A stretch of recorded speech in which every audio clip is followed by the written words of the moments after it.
तो हम लोग ग्रीन्स फंक्शन के बारे में डिस्कस कर रहे थे। ये नॉन होमोजेनियस इक्वेशन को सॉल्व करने के लिए ग्रीन्स फंक्शन यूज किया जाता है एंड ग्रीन्स फंक्शन का जनरल फॉर्म क्या होता है और ग्रीन्स फंक्शन किन कंडीशन को सेटिस्फाई करता है वो हमने जस्ट मेंशन किया था। Okay, for a second order and third order non homogeneous differential equation. तो नेक्स्ट कुछ एग्जांपल डिस्कस करते हैं कि किसी भी नॉन होमोजेनियस डिफरेंशियल इक्वेशन के लिए ग्रीन्स फंक्शन कैलकुलेट कैसे किया जाता है, क्या स्टेप्स हम फॉलो करते हैं। तो स्टेप्स बताने के साथ साथ एक क्वेश्चन सॉल्व करते रहते हैं, ठीक है। तो स्टेप्स जो है ज्यादा अच्छे से समझ में आ जाएगा। तो ये हमारे पास differential equation d2y dx2 equal to r of x। तो आप देख सकते हैं it is a non homogeneous equation. d2y dx2 equal to r of x, ये एक नॉन होमोजेनियस इक्वेशन है, ठीक है। एंड जैसे बताया गया था ग्रीन्स फंक्शन तो r ऑफ x पे डिपेंड नहीं करता ना। ग्रीन्स फंक्शन क्या होगा वो r ऑफ x पे डिपेंड तो करता नहीं है, इसलिए यहाँ पे r ऑफ x मेंशन भी नहीं किया गया, बिकॉज r ऑफ x पे डिपेंड ही नहीं करता। ग्रीन्स फंक्शन सिर्फ किस पे डिपेंड करता है, सिर्फ डिपेंड करता है एल कैप के ऊपर। अगर आप ध्यान से देखें ये जो इक्वेशन है इसको आप लिख सकते हो D square acting on y equal to r of x। D square acting on y equal to r of x। तो यहां से आप काफी आसानी से जो एल कैप ऑपरेटर है उसके बारे में आइडिया लगा सकते हैं। L cap is here D square और d2 dx2। और ग्रीन्स फंक्शन सिर्फ इसी ऑपरेटर पे डिपेंड करेगा और किसी पे नहीं, इसी ऑपरेटर पे डिपेंड करेगा, ठीक है। और साथ में क्वेश्चन में दो बाउंड्री कंडीशंस गिवन है।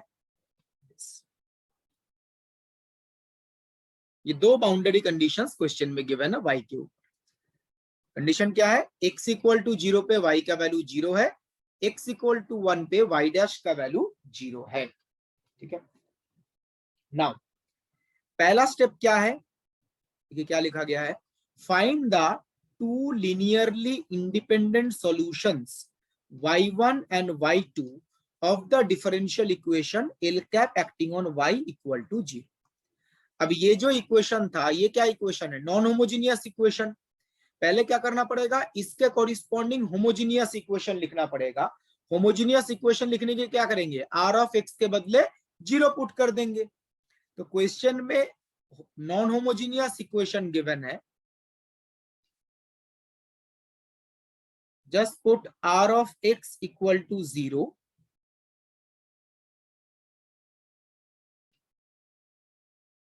तो आपको होमोजेनियस इक्वेशन मिल जाएगा। होमोजेनियस इक्वेशन होगा d2y dx2 equal to 0।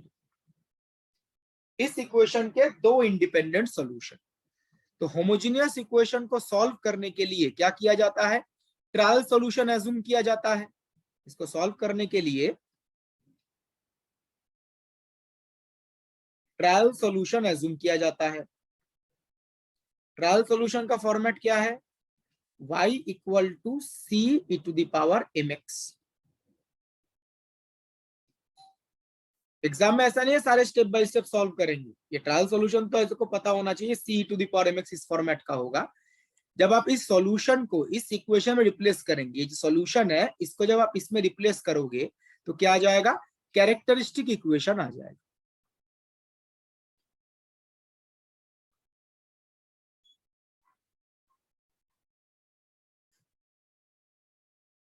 Characteristic equation लिखने का आसान तरीका क्या होता है, जो सेकेंड ऑर्डर डेरिवेटिव है उसके बदले m square, first order derivative के बदले m और y के बदले 1 रिप्लेस कर देते हैं।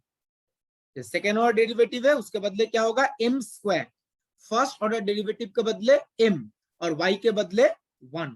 तो देखिए इक्वेशन आएगा m स्क्वायर इक्वल टू 0। इस इक्वेशन में सिर्फ सेकेंड ऑर्डर डेरिवेटिव ही है, तो m स्क्वायर इक्वल टू 0। तो यहां से m का वैल्यू क्या पता चलेगा, देखिए 0 एंड 0, m का वैल्यू 0 एंड 0। तो रूट्स जो है वो रियल एंड इक्वल है। तो ये रियल होगा, कॉम्प्लेक्स होगा, इक्वल होगा, अनइक्वल होगा, इन पे चीजें डिपेंड करता है। तो roots are real and equal.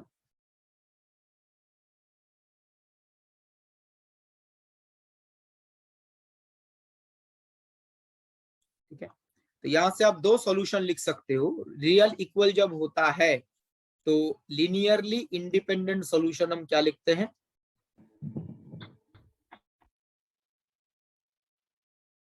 पहला सॉल्यूशन y1, तो y1 होगा e to the power mx, m यहाँ पे क्या है 0,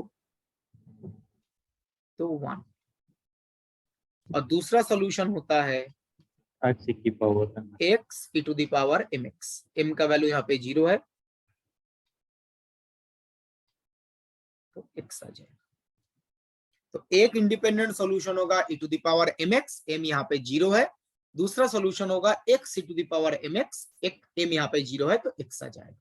The 1 and x are two independent solutions of this homogeneous equation. ये पहला स्टेप है। और क्या बताया गया था? जो ग्रीन्स फंक्शन होगा, जो ग्रीन्स फंक्शन होगा वो इसी y1 और y2 का लीनियर कॉम्बिनेशन होगा। ये जो y1 y2 कैलकुलेट किया गया, ग्रीन्स फंक्शन इन दोनों का लीनियर कॉम्बिनेशन होगा। देखते हैं, तो मैं आगे प्रोसीड कर रहा हूं। I think first step clear everyone. Excuse me sir, हाँ बताइए। एक बार और एक्सप्लेन कर दीजिए सर, नेटवर्क चला गया था, स्क्रीन नहीं शो हो रही थी। बेसिकली यहाँ पे हमें एक नॉन होमोजीनियस इक्वेशन गिवन है, दिस वन। तो पहले स्टेप में हमें क्या करना है? पहले स्टेप में इस नॉन होमोजीनियस इक्वेशन के कॉरिस्पॉन्डिंग होमोजीनियस इक्वेशन लिखना है। तो नॉन होमोजीनियस इक्वेशन के कॉरिस्पॉन्डिंग होमोजीनियस इक्वेशन कैसे लिखते हैं? r of x equal to 0, इसके बदले 0 पुट कर दीजिए, ये आपके पास आ जाएगा होमोजीनियस इक्वेशन। अब होमोजीनियस इक्वेशन को सॉल्व करने के लिए हम ट्रायल सॉल्यूशन अज्यूम करते हैं ये। अब इस सॉल्यूशन को अगर आप इस इक्वेशन में रिप्लेस करो तो आपको कैरेक्टरिस्टिक इक्वेशन मिलेगा। तो क्या तरीका होता है? सेकेंड ऑर्डर है तो उसके बदले क्या आ जाएगा? m square. फर्स्ट ऑर्डर होता तो m, y होता तो उसके बदले 1। यहाँ पे सेकेंड ऑर्डर डेरिवेटिव है तो उसके बदले आ जाएगा m square, right hand side तो 0 है। तो this is the characteristic equation. अब इसके दो रूट्स आएंगे 0 0, तो ये क्या है? रियल एंड इक्वल है। रूट्स जब रियल इक्वल होते हैं तो सॉल्यूशंस क्या होते हैं? एक सॉल्यूशन होता है e to the power mx, m के बदले 0 पुट कर दिया गया, और दूसरा सॉल्यूशन होता है x e to the power mx, यहां पर भी m के बदले 0 रिप्लेस कर दिया। तो एक सॉल्यूशन आएगा 1, दूसरा इंडिपेंडेंट सॉल्यूशन आएगा x। नाउ जैसे बताया गया था, ग्रीन्स फंक्शन क्या होता है? ये जो दो इंडिपेंडेंट सॉल्यूशन लिखे गए हैं उनका लीनियर कॉम्बिनेशन। तो जो ग्रीन्स फंक्शन होगा वो इन दोनों का लीनियर कॉम्बिनेशन होता है। कोई हम नेक्स्ट स्टेप में देखेंगे। Yes sir, thank you. ना बताइए, जब हम ग्रीन्स फंक्शन लिखते हैं तो हमें कितने डिफरेंट रीजन में ग्रीन्स फंक्शन लिखना पड़ता है? तो रीजन 1, रीजन 2। रीजन 1 मतलब x less than a, region 2 मतलब x greater than a। Second step में वही करेंगे। Write down the Green's function as following. Green's function का जनरल सॉल्यूशन y1 y2 का लीनियर कॉम्बिनेशन। फर्स्ट रीजन में भी a1 y1 plus a2 y2, second reason y1 y2 का linear combination. ये दो अलग अलग रीजन है। अब यहाँ पे आपको लग सकता है ये कैपिटल है, कैपिटल भी कहां से आ गया? रीजन 1 बेसिकली क्या होता है? x लेस देन a, ये रीजन 1 है। This is region 1, x less than a, and this is region 2, x greater than a। अब देखिए, रीजन 1 में बोला गया x जो है वो लेस देन a है, a से कम होगा, x का वैल्यू a से कम हो जाएगा। कम कहां तक होगा? एक लिमिट तो होना चाहिए ना। x का वैल्यू a से कम होगा, सही है, लेकिन कम होके कहां तक कम हो सकता है वो कौन डिसाइड करता है? कैपिटल। रीजन 2 में x का वैल्यू a से ज्यादा होगा, ज्यादा तो कुछ भी हो सकता है ना, तो कहां तक ज्यादा होगा? Up to b। तो रीजन 1 का मतलब capital A to small a, region 2 का मतलब small a to capital B. अब ये कैपिटल है कैपिटल बी क्या होगा, ये गिवन बाउंड्री कंडीशंस डिसाइड करेंगे। A and B will be decided by the given boundary conditions, जो गिवन बाउंड्री कंडीशंस है वो डिसाइड करेंगे। कैसे, देखिए एग्जांपल से समझते हैं। जो क्वेश्चन हम डिस्कस कर रहे थे उसमें दो बाउंड्री कंडीशंस क्या है। पहला कंडीशन है x इक्वल टू 0 पे y 0 है, और दूसरा कंडीशन है x इक्वल टू 1 पे y डैश 0 है। ये दो कंडीशंस। आप मुझे बताइए from this to conditions x का वैल्यू क्या क्या लिया गया है, मतलब कहां से शुरू हो रहा है कहां पे खत्म हो रहा है, ऐसा कुछ अगर हम बोले 0 एंड 1, 0 and 1। तो हम यहाँ पे सोचेंगे जो कैपिटल है और कैपिटल बी है वो 0 और 1 होगा। मतलब कैपिटल x जो है वो 0 to 1 वेरी कर, ये 0 है और ये 1 है, एक a दूसरा b, तो this part is a lower limit होता है तो 0 से स्टार्ट करते हैं, तो दिस इज a, और अपर लिमिट क्या होगा 1। तो इस तरीके से बाउंड्री कंडीशन देख के आप ए और बी पता लगा सकते हैं। सपोज अगर यहाँ पे होता है, ऐसा भी हो सकता है ये जो दो कंडीशंस है ना, 0 यहाँ पे रहे 0 और यहाँ पे रहे इंफिनिटी, यहाँ पे 0 और यहाँ पे इंफिनिटी, तो ए का वैल्यू 0 होगा, बी का वैल्यू इंफिनिटी होगा। यहाँ पे है माइनस इंफिनिटी, यहाँ पे है प्लस इंफिनिटी, तो ए का वैल्यू माइनस इंफिनिटी, बी का वैल्यू प्लस इंफिनिटी। तो इन बाउंड्री कंडीशन को देख के आप आइडिया लगा सकते हैं कैपिटल ए और कैपिटल बी का वैल्यू क्या होगा, और वही यहां पर आएगा। और एक चीज ध्यान रखिएगा, जैसे x का वैल्यू 0 to 1 के बीच में है ना, जो स्मॉल a है उसका वैल्यू भी 0 और 1 के बीच में होगा।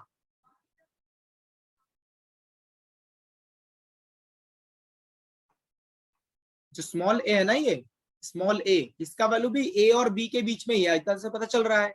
जो स्मॉल a है उसका वैल्यू कैपिटल a और कैपिटल b के बीच में होगा, तो यहाँ पे कैपिटल a है 0 और कैपिटल b है 1, तो 0 to 1 के बीच में होगा। तो ये चीज थोड़ा सा ध्यान रखिएगा। इन जनरल जो x है वो कहां से कहां तक होगा, capital A to capital B, और जो स्मॉल a है वो भी कैपिटल A और कैपिटल B इनके अंदर कहीं पे होगा। स्मॉल a कौन सा पॉइंट है, स्मॉल a कौन सा पॉइंट है, डिराक डेल्टा पीक, जहां पे डिराक डेल्टा पीक है, तो वो पीक ए और बी के अंदर कहीं ना कहीं पे होगा, इसके अंदर कहीं ना कहीं पे होगा। Small a is the position where Dirac delta peak exist. तो इस तरीके से आप बाउंड्री कंडीशन से कैपिटल ए और कैपिटल बी डिसाइड करेंगे।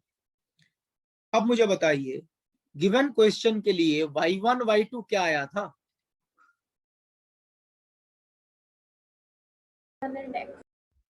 1 and x, ये हमने पिछले स्लाइड में अभी कैलकुलेट किया। y1 आया था 1 और y2 आया था x। अब यहाँ पे एक चीज बता दिया जाए, बिकॉज ऐसा हो सकता है किसी टेक्स्ट बुक में आप देखें और आपको कुछ कंफ्यूजन हो। इसे y1 को 1 बोला गया, y2 को x, ऐसा नहीं है 1 को ही y1 बोलना है। हो सकता है किसी टेक्स्ट बुक में यही क्वेश्चन हो, y1 को x बोला गया और y2 को 1 बोला गया। इस नाम से कोई फर्क नहीं पड़ता, आप 1 को y1 बोलो या y2 बोलो, x को आप y1 बोलो या y2 बोलो, फाइनल आंसर जो आएगा वो सेम होगा। तो आप किसको y1 बोल रहे हो किसको y2 बोल रहे हो उस पे फाइनल आंसर डिपेंड नहीं करता। तो मे भी किसी टेक्स्ट बुक में ये क्वेश्चन है और 1 को y2 बोला गया और x को y1 बोला गया, उससे आंसर में कोई फर्क नहीं पड़ता। आप किसी को भी y1 किसी को भी y2 बोल सकते हैं। तो अब देखिए जो ग्रीन्स फंक्शन होगा वो इन दोनों का लीनियर कॉम्बिनेशन। तो पहले फर्स्ट रीजन की बात करते हैं, a1 y1, y1 है 1 प्लस a2 y2, y2 है x, और फर्स्ट रीजन कहां से कहां तक है, 0 to A. 0 to A। ये ऊपर जो कैपिटल है ना, कैपिटल ए जो है, ये कैपिटल ए के बदले 0 रिप्लेस कर दिया, यहाँ पे कैपिटल ए का वैल्यू 0 है।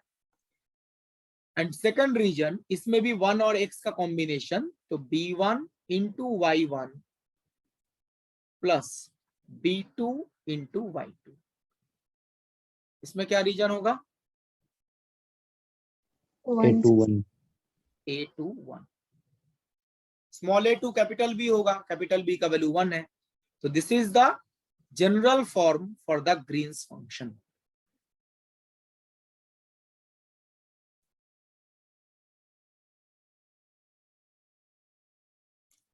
तो सेकंड स्टेप तो ये है, y1 y2 का यूज करके ग्रीन्स फंक्शन का जनरल सॉल्यूशन लिखते हैं। y1 1 है, y2 1 है, ग्रीन्स फंक्शन इनका लीनियर कॉम्बिनेशन। और जो कैपिटल ए और कैपिटल बी है वो गिवन बाउंड्री कंडीशन से आपको पता करना है।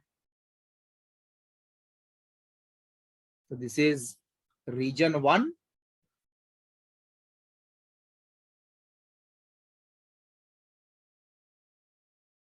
And this is region 2। Clear है यहां तक? मैं आगे प्रोसीड करूंगा।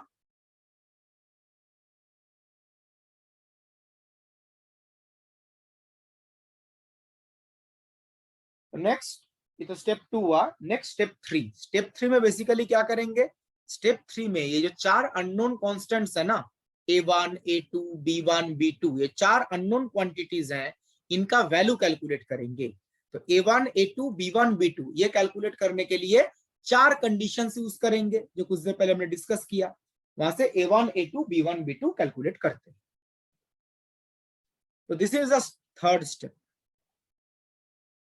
Apply the conditions to obtain the values of the constant a1 a2 b1 b2।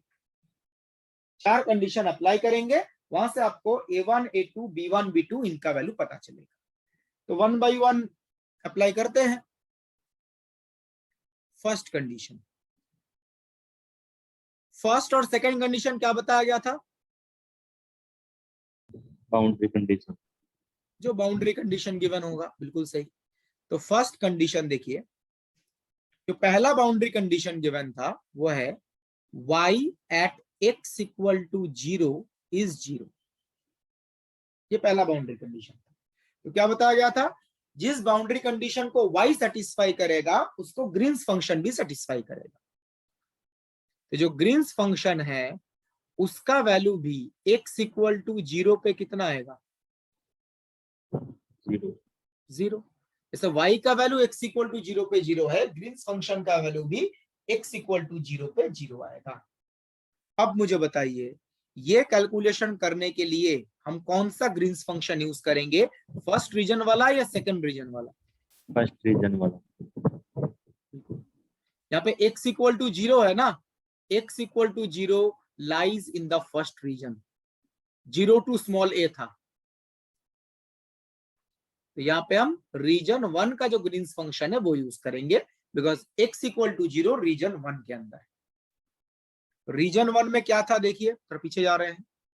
यहाँ पे देखिए इक्वल टू 0 था ना, तो इक्वल टू 0 रीजन 1 में है, तो रीजन 1 का जो ग्रीन्स फंक्शन है वो यूज करेंगे। इसमें x के बदले 0 रिप्लेस कर दीजिए इस एक्सप्रेशन में। x के बदले 0 और ग्रीन्स फंक्शन में कितना होगा? 0। कितना आ रहा है देखते हैं।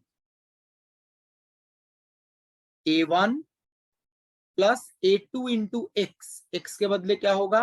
0 इक्वल टू 0। इससे आपको एक अननोन क्वांटिटी का वैल्यू मिल जाएगा, a1 इक्वल टू 0। तो a1 जो कोई क्वांटिटी था उसका वैल्यू कितना होगा? 0। ये फर्स्ट बाउंड्री कंडीशन अप्लाई करके पता चला। ऐसे ही सेकंड बाउंड्री कंडीशन, इसको हम सेकंड कंडीशन बोलते हैं।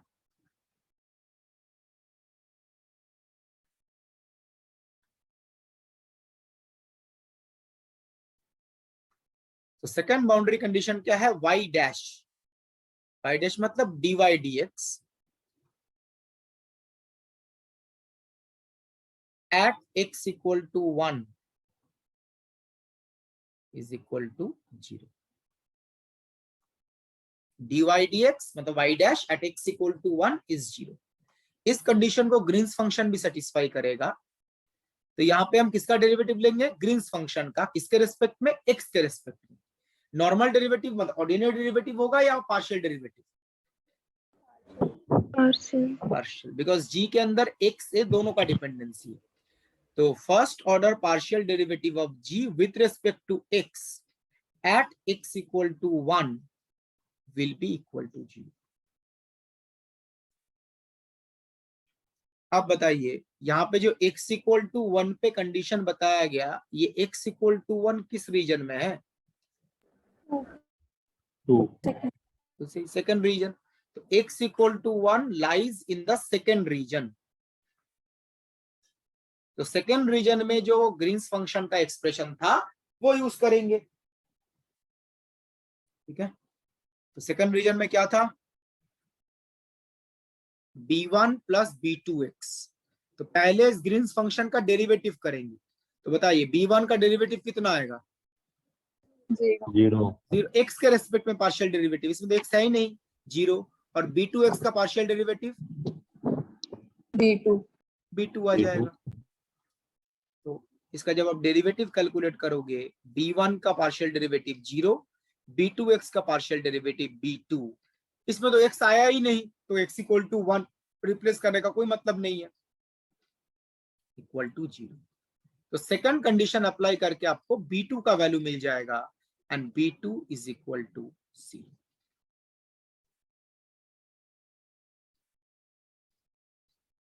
तो first and second boundary condition apply करके a1 एंड b2 इनका वैल्यू मिल गया।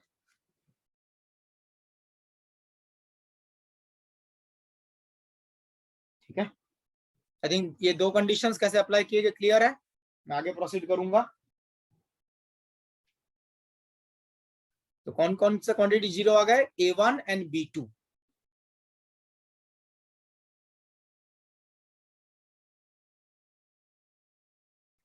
तो ग्रीन्स फंक्शन का फॉर्म क्या होगा? देखिए, मैं दो कंडीशन अप्लाई किए, इसके बाद ग्रीन्स फंक्शन का फॉर्म क्या आ रहा है?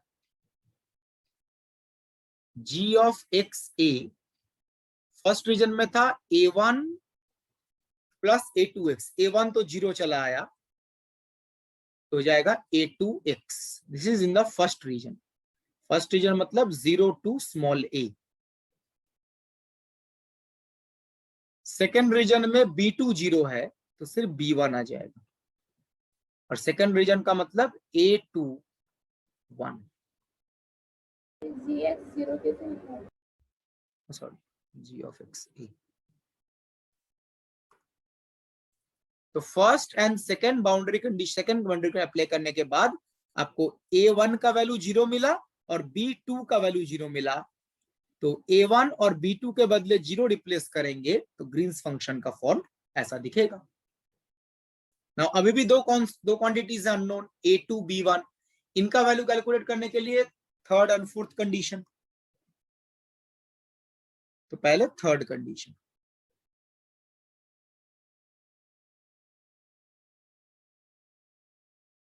थर्ड कंडीशन है, क्या था third condition? x equals to a पे continue. Right, x equal to a पे ग्रीन्स फंक्शन कॉन्टिन्यूअस है। तो ग्रीन्स फंक्शन का राइट हैंड लिमिट और लेफ्ट हैंड लिमिट इक्वल होगा।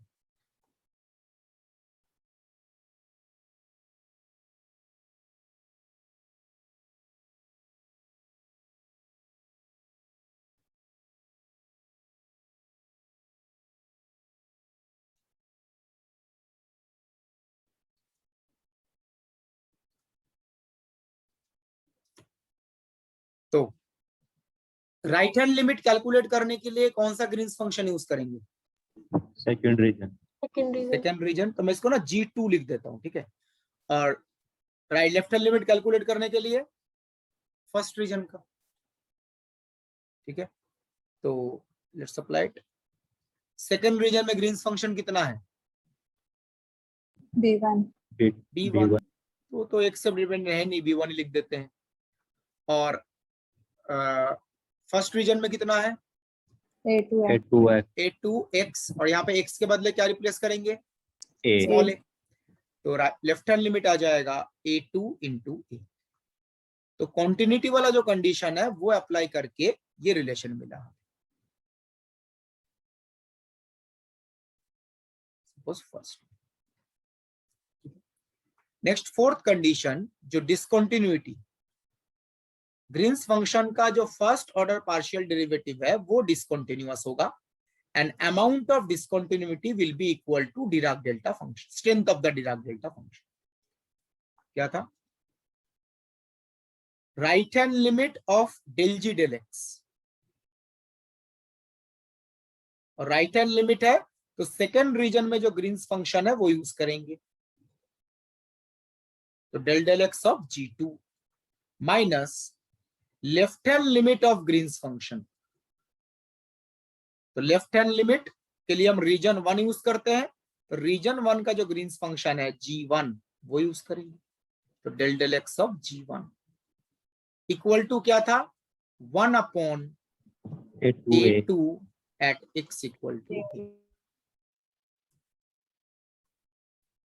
बताइए, लेट्स कैलकुलेट।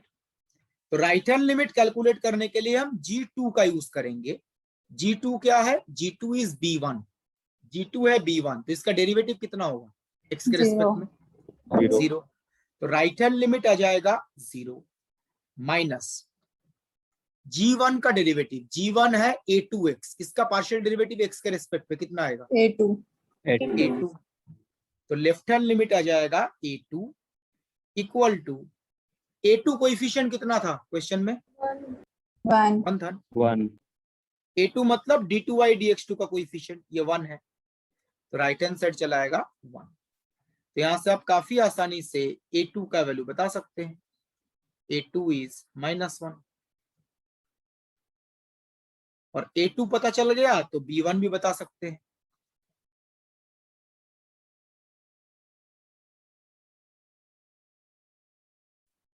क्या रिलेशन है देखिए, B1 equal to A2 into ए। जो B1 है वो कितना है?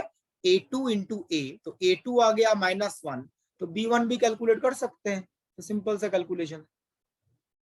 तो B1 is equal to A2 into a, A2 -1 है तो B1 आ जाएगा -1। इस तरीके से 4 कंडीशन अप्लाई करके आप चारों अननोन क्वांटिटीज का वैल्यू कैलकुलेट कर सकते हैं। A1 एंड B2 0 आ चुका था, A1 भी 0, B2 भी 0, A2 का वैल्यू -1, B1 का वैल्यू -e।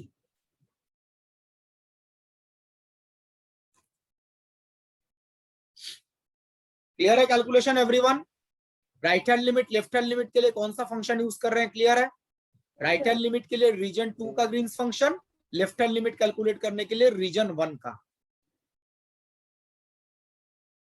तो finally we will obtain the Green's function required to solve the differential equation. मैं आगे प्रोसीड कर रहा हूं।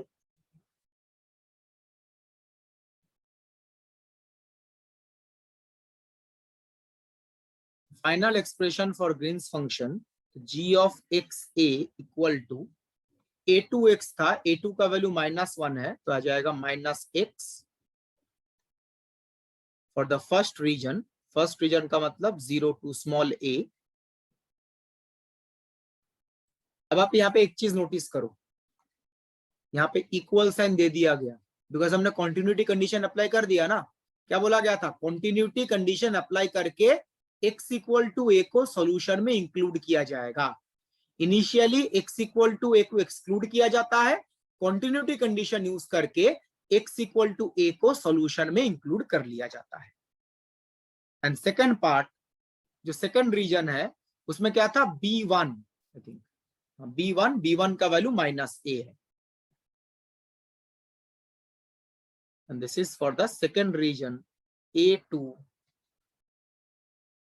1. So this is the Green's function required to solve the given non-homogeneous differential equation.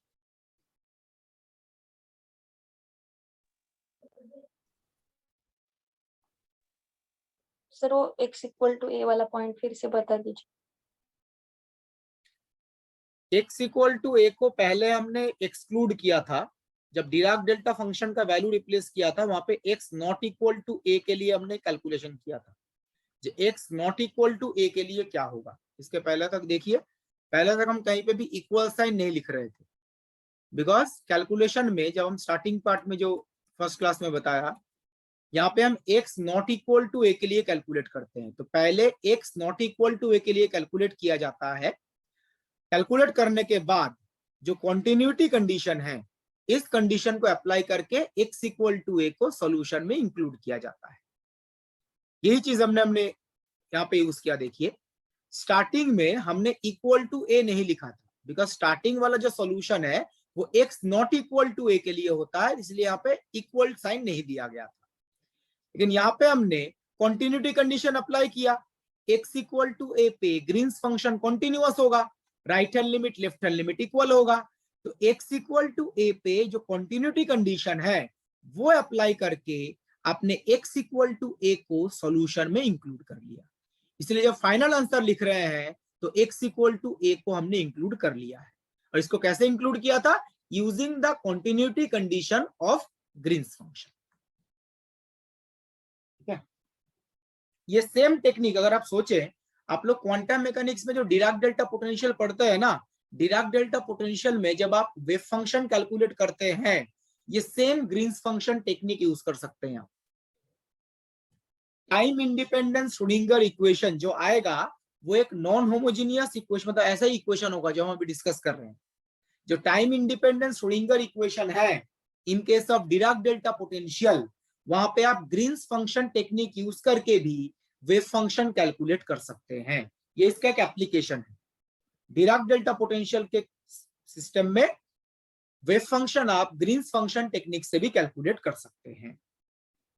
तो ये तो गया ग्रीन्स फंक्शन कैलकुलेट करने के लिए क्या क्या स्टेप फॉलो किया जाता है। Clear everyone?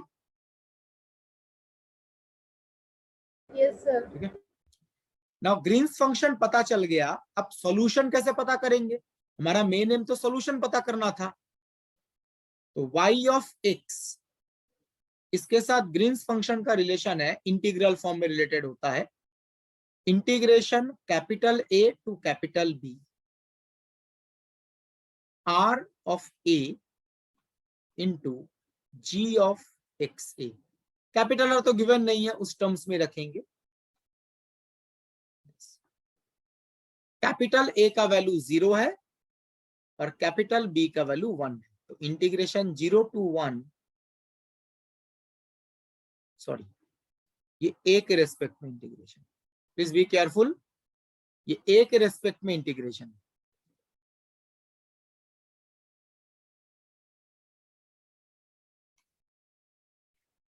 अब मुझे बताइए, यहाँ पे A का लिमिट क्या है? 0 टू 1। A का लिमिट है 0 टू 1। इसको हम दो पार्ट में डिवाइड कर सकते हैं। एक पार्ट होगा, A वेरिएबल है यहाँ पर, 0 टू A प्लस, सॉरी मैंने गलत लिखा, 0 to x and x to 1।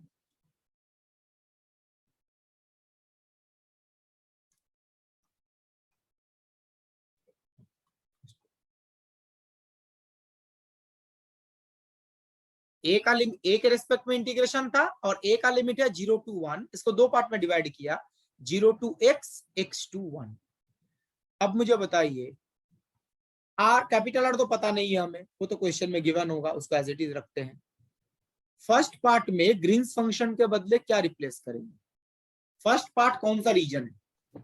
First region minus, no, first region, second region, second region. आप यहाँ पे एक चीज चेक करके देखो, ये A का लिमिट है, जो फर्स्ट पार्ट है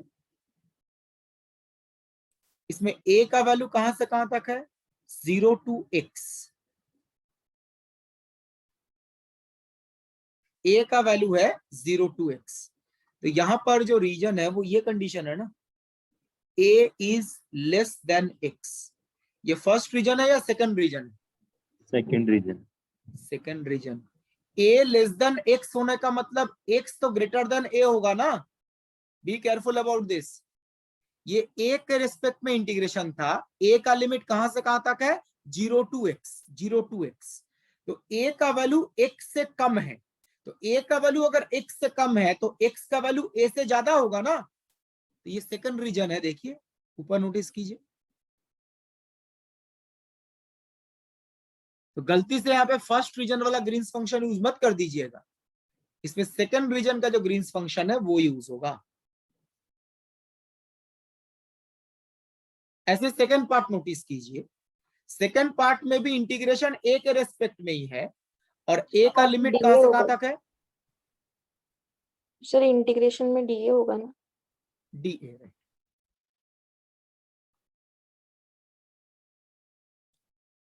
तो a का लिमिट यहां पर है 0 to 1। तो आप यहाँ पे चेक करो, ये कंडीशन सेटिस्फाई करो। मैंने कुछ गलत लिखा है फिर से, ये a का लिमिट है ना, तो x इधर होगा, a यहां पे होगा, a जो है वो x to 1 है। तो बताइए ये कौन सा रीजन का कंडीशन है फर्स्ट रीजन। तो फर्स्ट वाले इंटीग्रेशन में रीजन 2 का यूज होगा, सेकंड वाले इंटीग्रेशन में रीजन 1 का। तो r ऑफ a इसको एज इट इज रख दिया गया, फर्स्ट रीजन में ग्रीन्स फंक्शन है -x इंटू डी। क्वेश्चन में कैपिटल R गिवन होगा, उसको यहाँ पे रिप्लेस करेंगे, वहां से आपको y मिल जाएगा। ये कैपिटल R क्वेश्चन में गिवन होगा, उसको रिप्लेस करके इंटीग्रेशन करेंगे, आपको y ऑफ x मिल जाएगा। बट बी केयरफुल, y जब आप कैलकुलेट करते हैं तो इंटीग्रेशन स्मॉल a के रेस्पेक्ट में होता है। पहले पार्ट में स्मॉल a कहां से कहां तक है 0 to x, तो स्मॉल a का वैल्यू x से कम है, तो स्मॉल a का वैल्यू अगर x से कम है तो x का वैल्यू a से ज्यादा होगा। तो x is greater than a, मतलब सेकंड रीजन की बात कर रहा है। तो सेकंड रीजन में जो ग्रीन फंक्शन है वो फर्स्ट पार्ट में आएगा, और यहां पर a का वैल्यू कहां से कहां तक है x to 1। तो यहां पर देखिए a का वैल्यू x से छोटा है, सॉरी a का वैल्यू x से बड़ा है, a is greater than x, तो x क्या होगा लेस देन a। तो x लेस देन a किस रीजन में है फर्स्ट रीजन, तो फर्स्ट रीजन में जो ग्रीन्स फंक्शन था -x वो सेकेंड पार्ट में यूज करेंगे। इसके बाद तो सिंपल इंटीग्रेशन है, जैसा क्वेश्चन में आर गिवन होगा उसके अकॉर्डिंग। तो इस तरीके से किसी भी second order non homogeneous ordinary differential equation के लिए step by step Green's function calculate किया जाता है, और ग्रीन्स फंक्शन के हेल्प से सॉल्यूशन पता किया जाता है। इस स्टेप में कोई डाउट है तो प्लीज आस्क।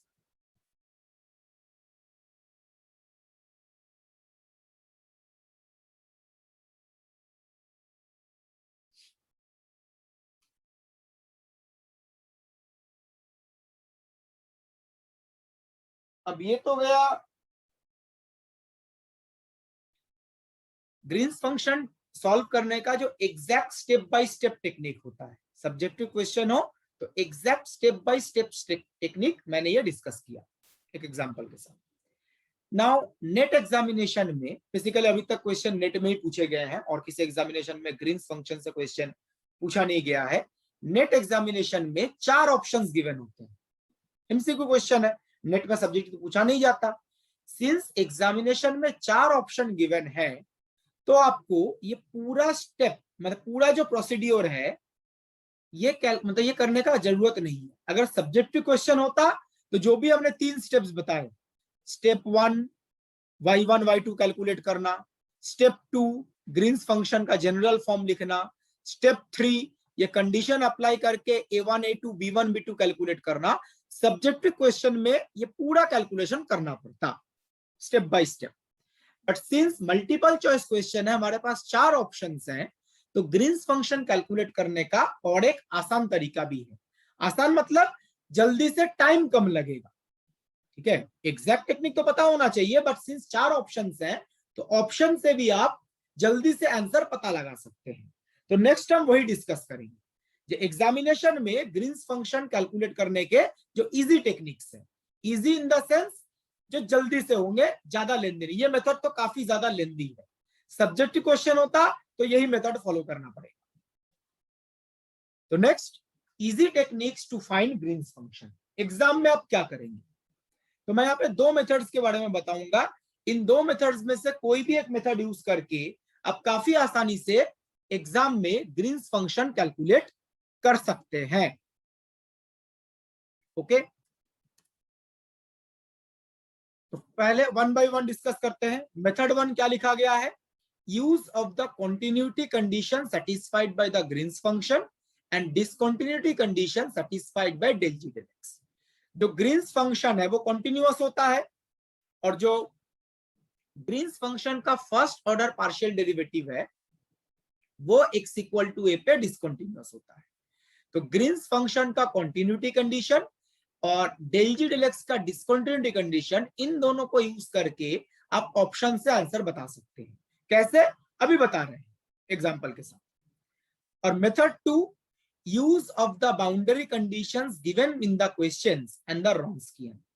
क्वेश्चन में जो बाउंड्री कंडीशंस गिवन है उनका यूज करके एंड रॉन्स्कियन का यूज करके भी आप ग्रीन्स फंक्शन काफी आसानी से कैलकुलेट कर सकते हैं। इनके रिलेटेड भी एग्जांपल डिस्कस करते हैं, बिकॉज ऐसे स्टेटमेंट लिख देने से पता तो चलेगा नहीं। ठीक है, स्टेप्स क्या है, कैसे क्वेश्चन सॉल्व करेंगे वो क्लियर होना चाहिए। तो वन बाय वन डिस्कस करते हैं, method one and method two. पहले मेथड वन, मैं आगे प्रोसीड कर रहा हूं।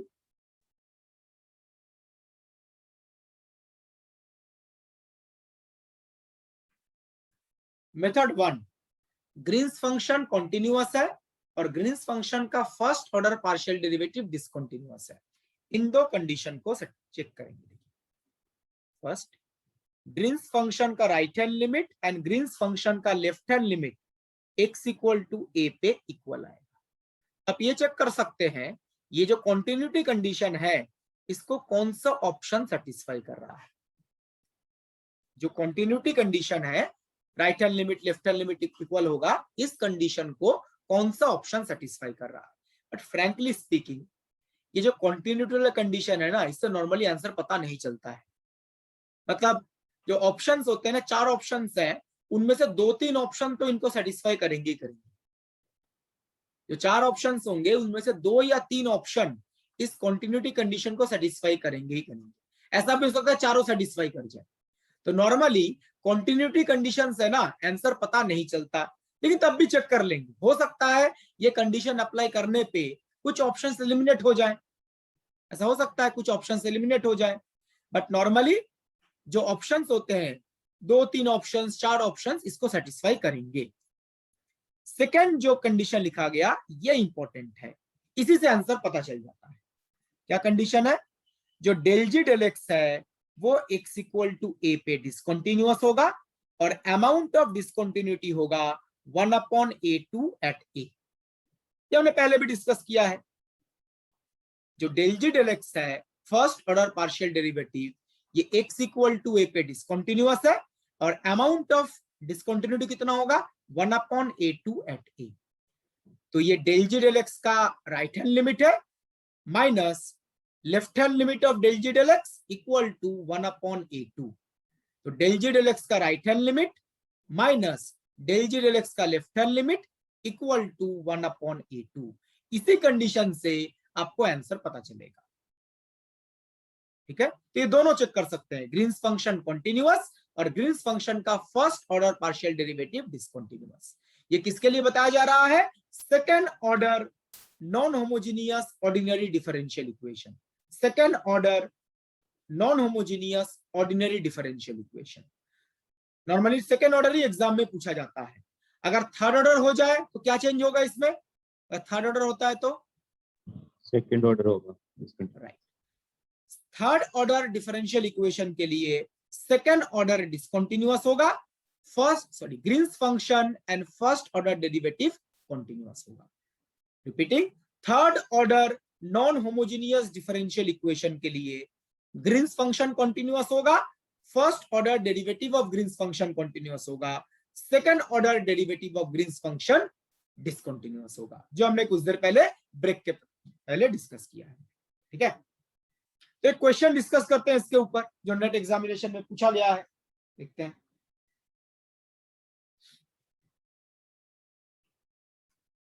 ये नेट एग्जामिनेशन का क्वेश्चन है। एज अ रिमेंबर, ये फर्स्ट क्वेश्चन था जो नेट एग्जामिनेशन में पूछा गया था ऑन ग्रीन्स फंक्शन। अभी तक आई थिंक 3 या 4 बार पूछा गया है, मतलब रिसेंट ईयर्स में ही पूछा गया है, पहले पूछा नहीं जाता था, बट रिसेंट ईयर्स में ही ग्रीन्स फंक्शन से क्वेश्चन पूछे जा रहे हैं।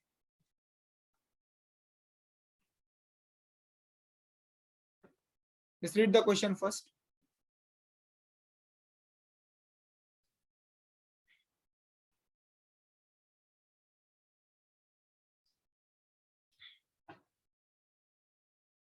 क्वेश्चन में बोला गया the Green's function satisfies this condition.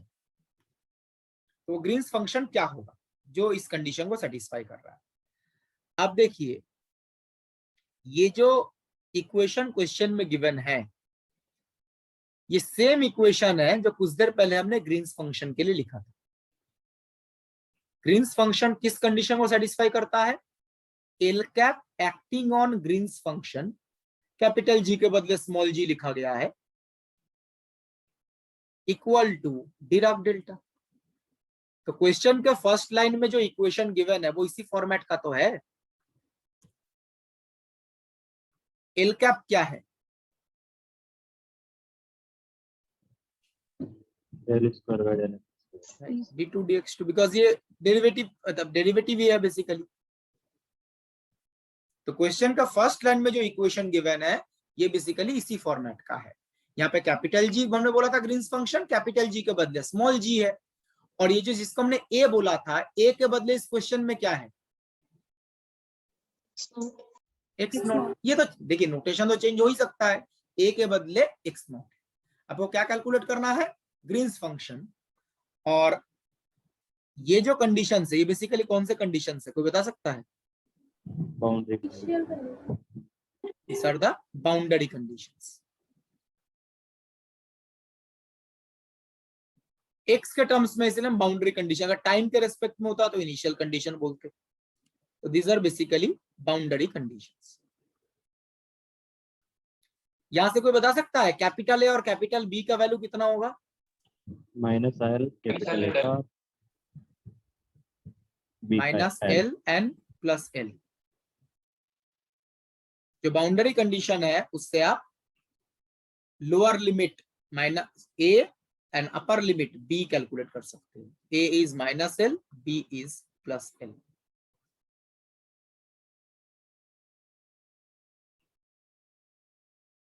Clear and everyone? ठीक है। नाउ 4 ऑप्शंस गिवन है, आपको चेक करना है कौन सा करेक्ट ग्रीन्स फंक्शन है जो गिवन इक्वेशन को सेटिस्फाई कर रहा है। अगर आप कॉन्टिन्यूटी कंडीशन चेक करते हो ना, जैसे ग्रीन्स फंक्शन कॉन्टिन्यूअस होना चाहिए, यहाँ पे किस पॉइंट पे कॉन्टिन्यूअस होना चाहिए? एक्स नॉट, जहां पे डिराक डेल्टा पीक है। तो Green's function should be continuous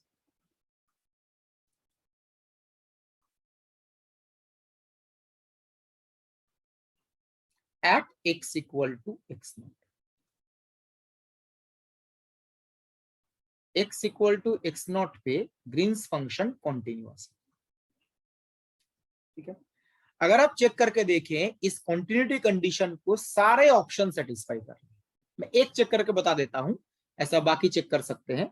जो कॉन्टिन्यूटी कंडीशन है ना उसको सारे ऑप्शन सेटिस्फाई करेंगे। इसलिए मैंने बोला था जो डिसकंटिन्यूटी कंडीशन है ना वही डायरेक्ट अप्लाई कर देना। जो कॉन्टिन्यूटी कंडीशन है उसको एक से ज्यादा ऑप्शन सेटिस्फाई कर जाते हैं। तो फालतू में आप कैलकुलेशन करेंगे, चारों सेटिस्फाई करेंगे तो टाइम की बर्बादी होगी। तो कॉन्टिन्यूटी कंडीशन अप्लाई ना करके डायरेक्ट आप डिसकंटिन्यूटी कंडीशन में चले जाइएगा। मैं एक चेक करके बता देता हूं, ठीक है? ऐसा ना लगे जो मतलब सच में क्या कॉन्टिन्यूटी हो रहा है कि नहीं हो रहा है। मैं एक चेक करके बता देता हूं। सपोज सेकंड ऑप्शन, तो सेकंड ऑप्शन गिवन। मैं आगे प्रोसीड कर रहा हूं।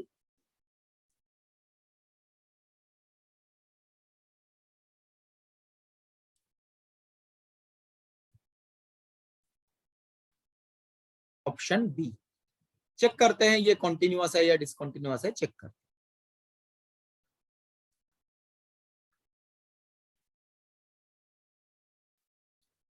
ऑप्शन बी में जो ग्रीन्स फंक्शन है दो अलग अलग रीजन में है, दो अलग अलग रीजन में है। तो G1 that means Green's function in the first region क्या है 1/2L क्या था x0 प्लस L इंटू क्या था x प्लस L, तो x0 plus L into x plus L, ये फर्स्ट रीजन के लिए है, G1 बोल देते हैं उसको। और सेकेंड रीजन में जो है उसको G2 बोल देते हैं, G2 है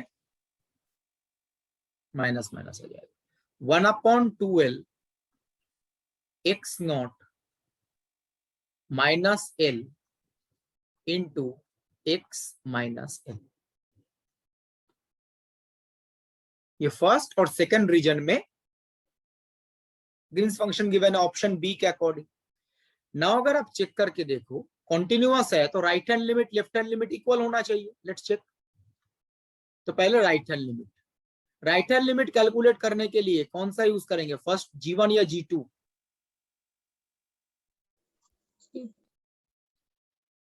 G2 फर्स्ट रीजन के राइट हैंड लिमिट के लिए सेकंड रीजन होता है G2। तब चेक करके देखो G2 ये है ना, इसमें Always, x के बदले क्या रिप्लेस करेंगे, क्या बताइए? सर ऑलवेज G2 ही नहीं लेंगे ना, राइट हैंड लिमिट के लिए चेंज भी हो सकता है। वो तो क्वेश्चन में पता चल जाएगा ना, ये sir according to condition change होगा। बिल्कुल बिल्कुल।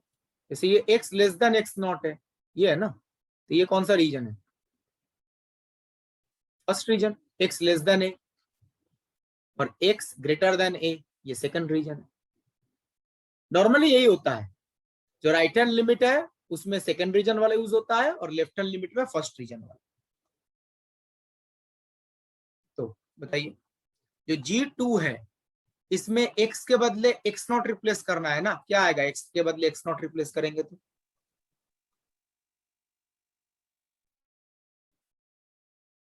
x के बदले x0 नॉट माइनस एल का होल स्क्वायर हो जाएगा। x0 minus L whole square, ये सेम नहीं आ रहा है ना, right hand limit left hand limit same नहीं आ रहा है। चलिए मैंने पीछे की तरफ गलत लिखा है, मुझे लगा सारे में सेम आएगा, ये आएगा। और अगर आप लेफ्ट हैंड लिमिट कैलकुलेट करना चाहें तो G1 का यूज करेंगे,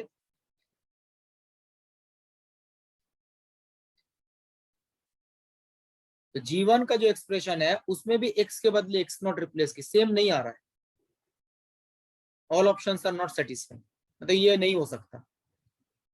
ये देखिए right hand limit left hand limit same आ रहा है, डिफरेंट आ रहा है, डिफरेंट आ रहा है, तो यहाँ पे बी ऑप्शन तो नहीं हो सकता, ये मैंने गलत लिखा है, बी ऑप्शन तो नहीं आ रहा है। बाकी एक बार चेक कर लें,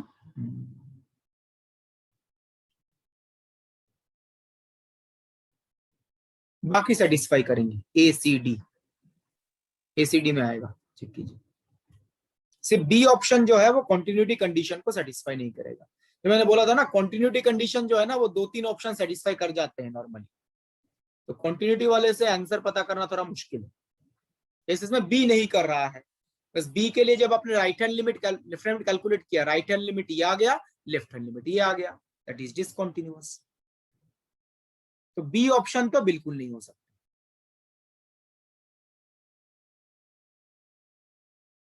is discontinuous at x equal to x.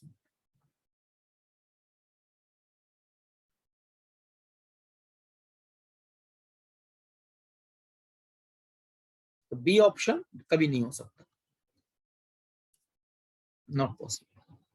बाकी बचे ए, सी एंड डी, एक तो एलिमिनेट हो गया, ए, सी एंड डी। अब नेक्स्ट हम क्या कर सकते हैं, जो डेल जी डेल एक्स है वो डिसकंटिन्यूअस है ना, तो उसका जो अमाउंट ऑफ डिसकंटिन्यूटी का कंडीशन है वो अप्लाई कर सकते हैं। तो right hand limit of del ji del x,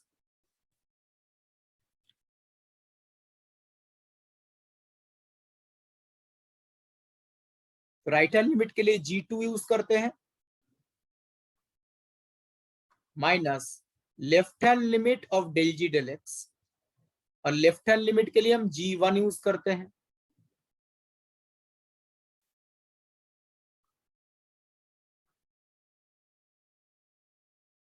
वो नेगेटिव आएगा।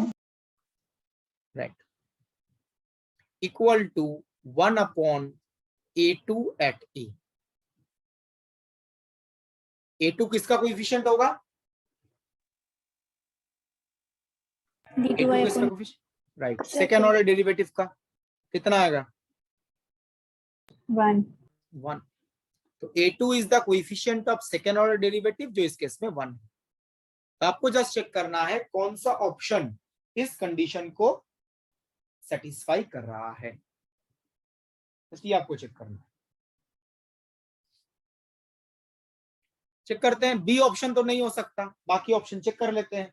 ऑप्शन ए से स्टार्ट करते हैं।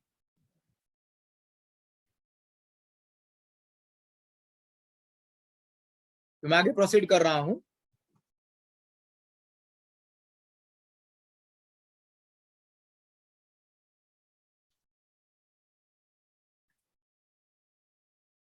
ऑप्शन ए,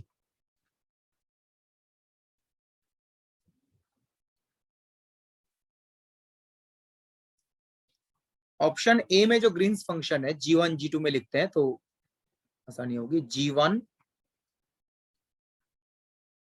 जो हम लेफ्ट हैंड लिमिट कैलकुलेट करने के लिए यूज करते हैं, g1 is 1/2l into x0 minus l into x plus l।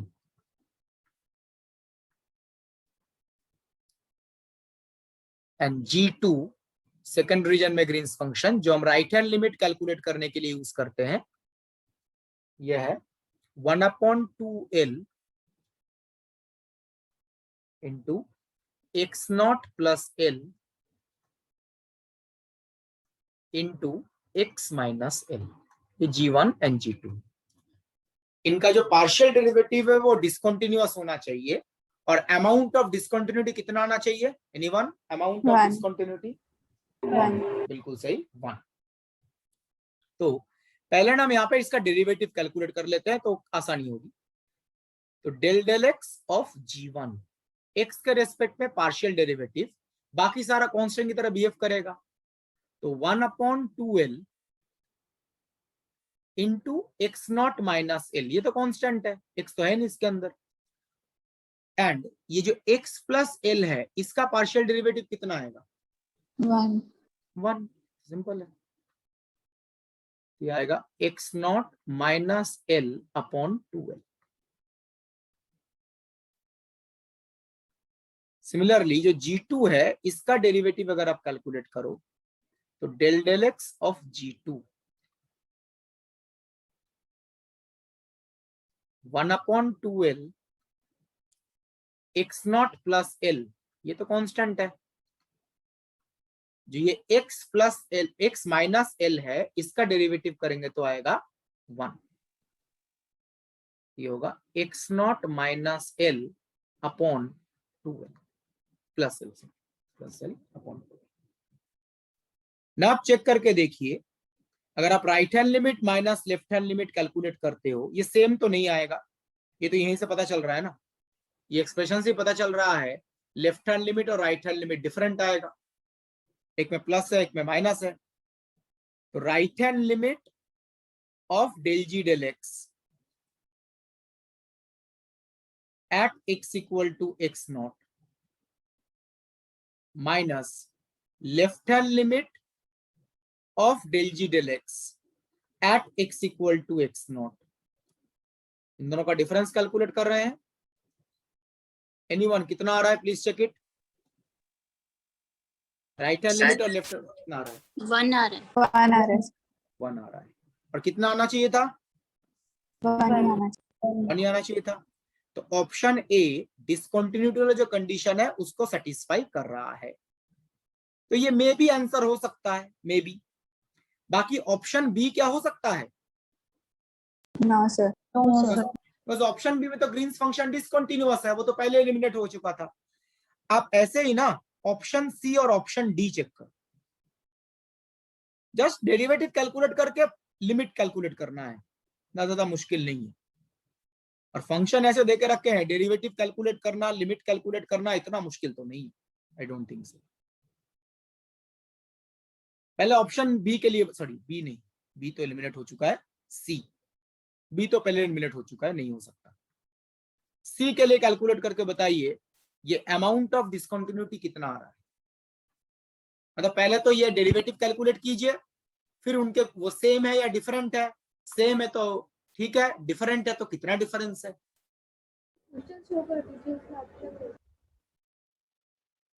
Sir option दिखा दीजिए। Everyone please do the calculation option C के कॉरिस्पॉन्डिंग। -1 आ रहा है। राइट हैंड लिमिट कितना आ रहा है?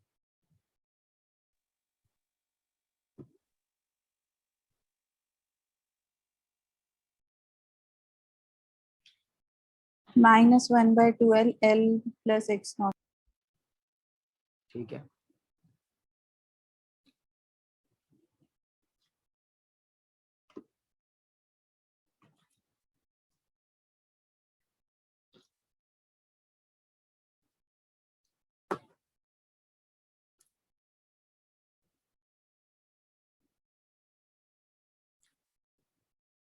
देखिए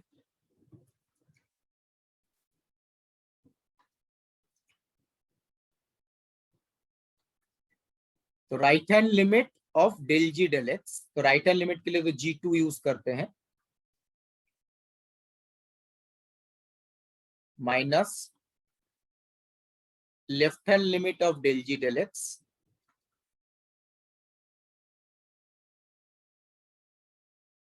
ये अगर आप सी ऑप्शन के लिए कैलकुलेट करते हैं ये -1 आएगा। तो राइट हैंड लिमिट कैलकुलेट करेंगे ना, ये आ जाएगा -1/2L L plus x not, L plus x not. और जब लेफ्ट हैंड लिमिट कैलकुलेट करेंगे -1/2L L minus x not. ये जब आप डिफरेंस कैलकुलेट करेंगे चेक कीजिए ये -1 आ रहा है, एक्स नॉट कैंसिल कर जाएगा, आई थिंक -12/2L आ जाएगा -1। तो ऑप्शन सी क्या कंडीशन को सेटिस्फाई कर रहा है? No sir. ये डिसकंटिन्यूअस है या कॉन्टिन्यूअस है? डेल जी डेल एक्स, कॉन्टिन्यूअस। डेल जी डेल एक्स डिसकंटिन्यूअस, डिफरेंस आ रहा है ना, ये डिफरेंट आ रहा है। देखिए राइट हैंड लिमिट अलग आ रहा है, लेफ्ट हैंड लिमिट अलग आ रहा है, तो इसमें डेल जी डेल एक्स डिसकंटिन्यूअस तो है, दिक्कत किसमें है? Amount of discontinuity. Amount of discontinuity कितना आना चाहिए था? 1 आना चाहिए था, बट इस केस में -1 आ रहा है। तो इसमें डिसकंटिन्यूअस तो है लेकिन अमाउंट ऑफ डिसकंटिन्यूटी मैच नहीं कर रहा है, 1 आना चाहिए था, -1। ऐसे ही आप जो ऑप्शन डी है, तो पीछे जा रहा हूं, देखिए ऑप्शन डी ये गिवन दिस, अगर आप इसका पार्शियल डेरिवेटिव एक्स के रेस्पेक्ट में कैलकुलेट, इसमें G1 G2 करने का कोई मतलब नहीं है, एक ही रीजन गिवन है। ये डेरिवेटिव अगर आप कैलकुलेट करते हो तो कितना आता है? तो नॉर्मल कैलकुलेशन डेरिवेटिव जैसे करते हो, कितना आ रहा है देखिए,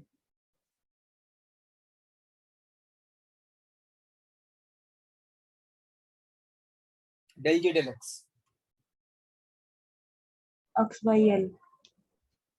x/L, बिल्कुल सही। तो बताइए ये x/L आया, ये कॉन्टिन्यूअस फंक्शन है या डिसकंटिन्यूअस फंक्शन?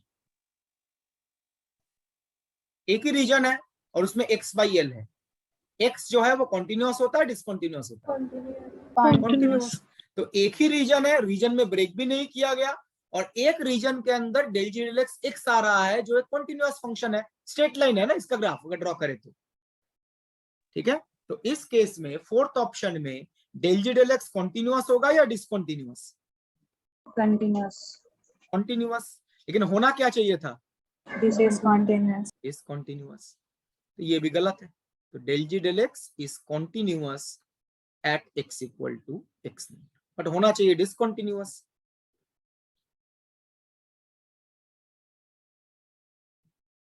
तो ये भी इनकरेक्ट है। सिर्फ ऑप्शन ए ऐसा है जो कंडीशन को सेटिस्फाई कर रहा है। Green's function discontinuous and del G del X, sorry, Green's function continuous and first order partial derivative discontinuous. और अमाउंट ऑफ डिसकंटिन्यूटी कितना होना चाहिए? 1। किसी स्टेप में कोई डाउट है तो प्लीज आस्क। सर एक मतलब लाइक डिफरेंट वे है, लाइक सोच सकते हैं, like I mean this is a method, but like क्या ये मतलब इस स्पेसिफिक क्वेश्चन के लिए हम जैसे full width at half maximum जो यूज करते हैं लॉरेंजियन के लिए, क्या वो यहाँ पे यूज कर सकते हैं? क्योंकि if option is first thing यहाँ पे आपको लोरेंजियन कहाँ पे दिखा, मुझे तो समझा सकते हैं? Sir, like if g of x is the option A is the correct answer, then x naught minus L into x plus L will be of the form of x into x naught minus L square. तो उसमें से ले सकते हैं कि जब x is equal to x naught आता है तो it will behave like a Lorentzian. x equal to x naught जब आएगा, लोरेंजियन में x naught स्क्वायर तो नीचे आता है डिनोमिनेटर में। लोरेंजियन का फॉर्म में तो नीचे आता है ना, 1/x स्क्वायर आता है ना। ठीक है, I don't think, may be आप वो गलत कर रहे हो तो मे बी 2L कुछ मैच करके आपको लग रहा है, बट ये लोरेंजियन में नहीं आएगा ये। हाँ ठीक है। Any other questions, any doubts in this solution? देखो एग्जैक्ट टेक्निक तो है ही जो मैंने स्टेप बाय स्टेप, उससे भी आंसर आ जाएगा, बट इसमें क्या है, अगर कंटिन्यूटी और डिसकंटिन्यूटी को चेक करो तब भी आंसर आ जाएगा। और आई थिंक इसमें चेक करना इतना मुश्किल नहीं है, बिकॉज जो भी डेरिवेटिव आप करोगे वो x के रिस्पेक्ट में होगा, बाकी जो पार्ट है वो कांस्टेंट की तरह बिहेव करेंगे। तो डेरिवेटिव कैलकुलेट करके लिमिटिंग वैल्यू कैलकुलेट करना इतना मुश्किल है नहीं इसमें। तो आई थिंक क्लियर है एवरीवन, मैं आगे प्रोसीड करूंगा। नेक्स्ट सेकंड मेथड डिस्कस करते हैं।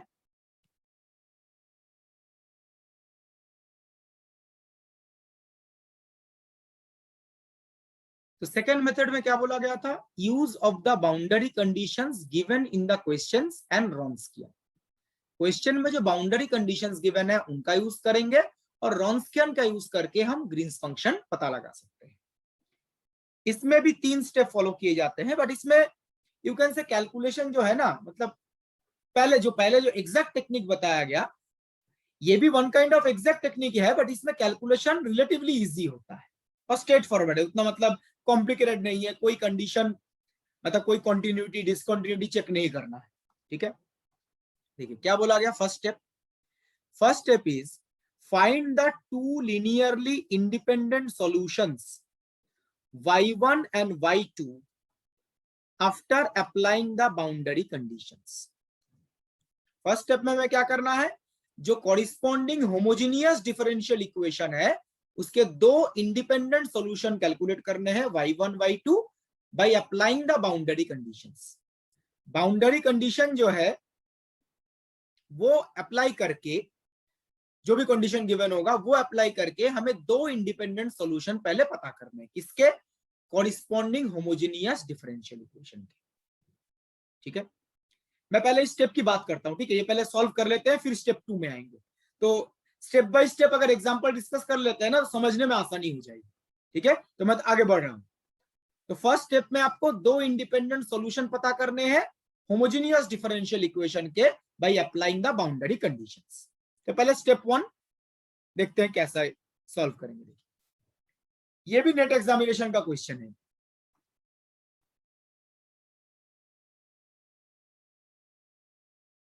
ये हमारे पास डिफरेंशियल इक्वेशन है।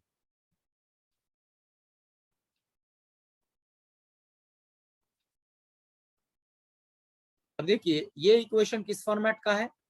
L cap acting on y is equal to r of x. R of x के बदले एफ एक्स है। ये होमोजीनियस इक्वेशन है, नॉन होमोजीनियस इक्वेशन है? Non homogeneous. Right hand side जो नॉन जीरो है, एफ एक्स है, और यहाँ पे जो एल कैप ऑपरेटर है वो है d2 dx2। ठीक है, ये कुछ चीजें पहले क्वेश्चन पढ़ के ही माइंड में सेट कर लेना पड़ेगा। हमारा जो इक्वेशन गिवन है वो स्टैंडर्ड फॉर्मेट के साथ मैच कर रहा है। ठीक है, नाउ इसके कॉरिस्पॉन्डिंग जो होमोजीनियस इक्वेशन है वो क्या होगा? तो स्टेप 1 में हम होमोजीनियस इक्वेशन का सॉल्यूशन कैलकुलेट करते हैं।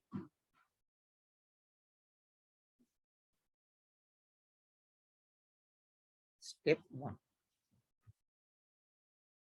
तो होमोजीनियस इक्वेशन में क्या करेंगे? राइट हैंड साइड क्या हो जाएगा? 0। 0. तो d2y dx2 इक्वल टू 0। ना इसका अगर आप जनरल सॉल्यूशन कैलकुलेट करो, पहले जनरल सॉल्यूशन लिखेंगे, क्या आएगा? क्या आएगा एनीवन बताइए? C1 plus C2x. क्या आएगा? C1 plus C2x। ऐसे होमोजेनियस इक्वेशन सॉल्व करते हैं, इसका जनरल सॉल्यूशन पता कीजिए, यह आएगा C1 प्लस C2x। तो पहले तो होमोजेनियस इक्वेशन का जनरल सॉल्यूशन पता करना है, C1 प्लस C2x। ठीक है, फिर क्या बोला गया था? फिर बोला गया था, देखिए मैं थोड़ा पीछे जा रहा हूं, देखिए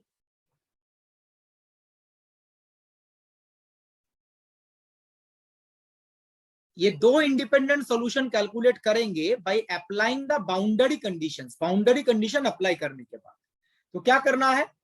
ये जो जनरल सॉल्यूशन आपने लिखा है इसके ऊपर बाउंड्री कंडीशन अप्लाई करना है। दो बाउंड्री कंडीशन अलग अलग अप्लाई करेंगे। फर्स्ट बाउंड्री कंडीशन से y1 मिलेगा, सेकंड बाउंड्री कंडीशन से y2 मिलेगा। दो बाउंड्री कंडीशन से दो अलग अलग सॉल्यूशन मिलेंगे, एक को y1 एक को दूसरे को y2।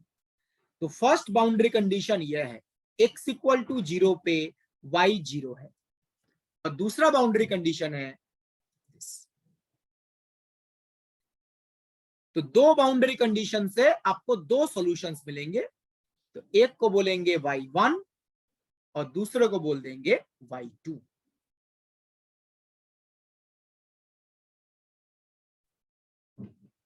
ठीक है, तो ये दोनों कंडीशन किसमें अप्लाई करेंगे?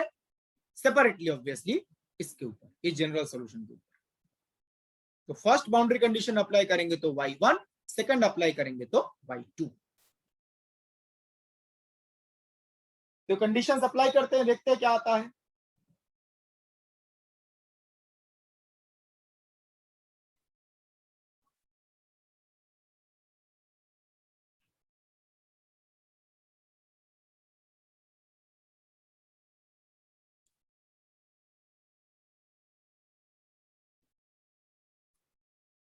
तो पहला बाउंड्री कंडीशन क्या था? x इक्वल टू 0 पे y 0 है। तो y क्या था? C1 plus C2x। तो C1 प्लस C2x, x के बदले 0 इक्वल टू 0। यहां से C1 क्या आ गया? 0। C1 अगर 0 आ गया तो बताइए सॉल्यूशन कैसा दिखेगा? कैसा होगा expression? y equal to C1 0 है, C2x. C2x, उसको बोल दिया first independent solution. C1 plus C2x था, C1 0 आ गया, तो first independent solution is C2x।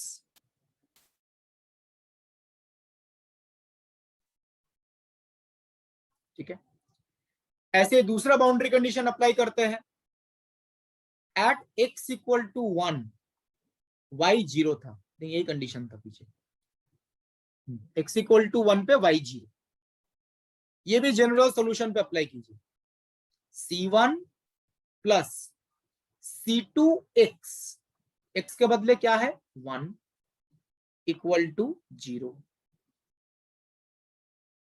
तो यहां से आ जाएगा C2 इज इक्वल टू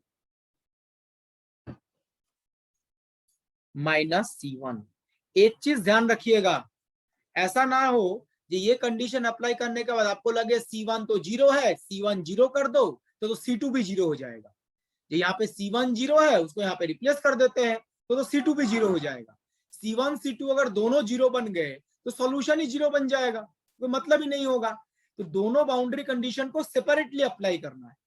पहला बाउंड्री कंडीशन अप्लाई किया, वहां से C1 0 आ गया, सॉल्यूशन C2x बन गया। दूसरे वाले में क्या आया? C2 equal to minus C1, तो तो गलती से ये C1 इक्वल टू 0 यहाँ पे रिप्लेस मत कर दीजिएगा, उससे तो कोई मतलब ही नहीं होगा, 0 सोल्यूशन हो जाए। तो यहां से बता सकता है सेकेंड इंडिपेंडेंट सोल्यूशन क्या लिख सकते हैं? C2 के बदले अगर C1 रिप्लेस करते हैं तो C1 के बदले minus C1x. राइट। तो C1 कॉमन लेंगे तो ये हो जाएगा 1 माइनस एक्स। C2 के बदले माइनस C1 रिप्लेस कर दीजिए,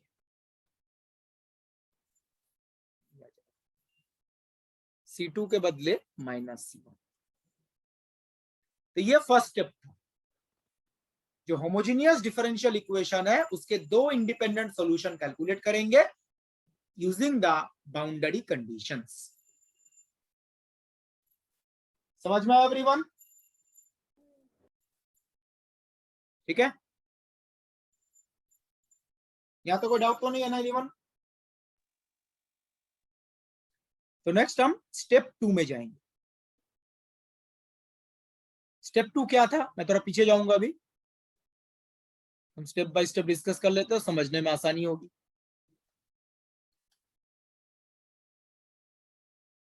स्टेप 2 था डिफाइन ए रॉन्स्कियन। एक रॉन्स्कियन डिफाइन करते हैं, कैसे देखिए, ये जो y1 y2 कैलकुलेट किया है ना, उसी के हेल्प से रॉन्स्कियन डिफाइन करते हैं। ये बेसिकली डिटर्मिनेंट है, ये डिटर्मिनेंट साइन है, ठीक है, दिस डिटर्मिनेंट साइन। तो डिटर्मिनेंट फर्स्ट रो में क्या है, y1 y2, सेकंड रो में क्या है, y1 डैश y2 डैश। तो रॉन्स्कियन को इस डिटर्मिनेंट के फॉर्म में हम डिफाइन करते हैं।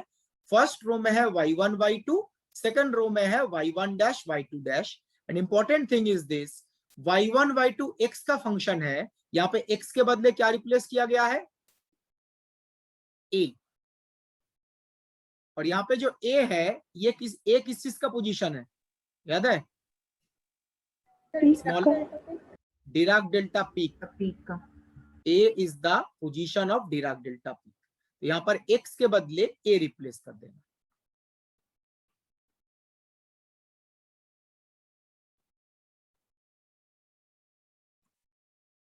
तो स्टेप 2 में बेसिकली हम क्या करते हैं, ये रॉन्स्कियन कैलकुलेट करते हैं, y1 y2 का यूज करके रॉन्स्कियन कैलकुलेट करते हैं। तो लेट्स डू इट। मैं आगे प्रोसीड कर रहा हूं।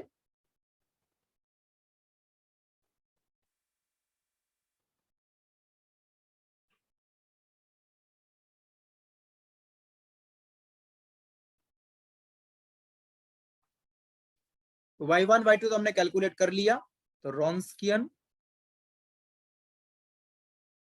x के बदले a, it is determinant first row y1 at a, y2 at a, second row y1 dash at a, y2 dash at a।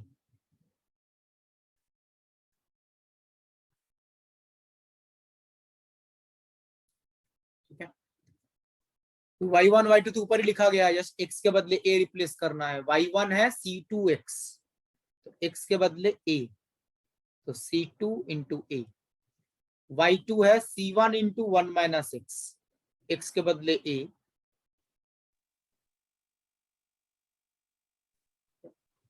y1 dash, अब देखिए y1 है c2x, c2x का डेरिवेटिव करेंगे तो कितना आएगा, c2।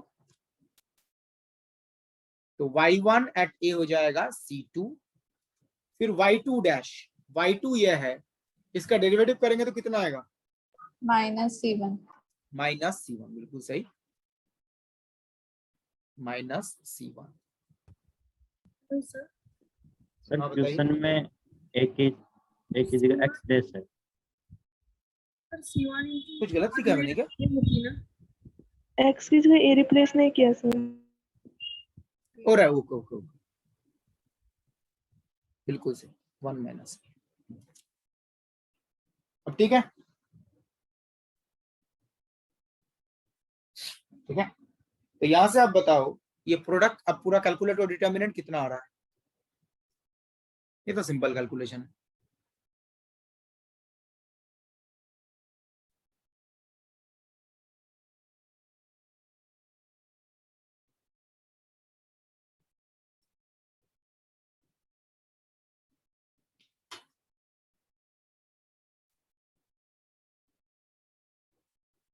Right, minus, minus C2 C1।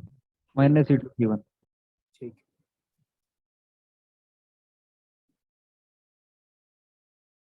Simple calculate determinant जैसे calculate करते हैं, यह आ जाएगा minus C2 C1।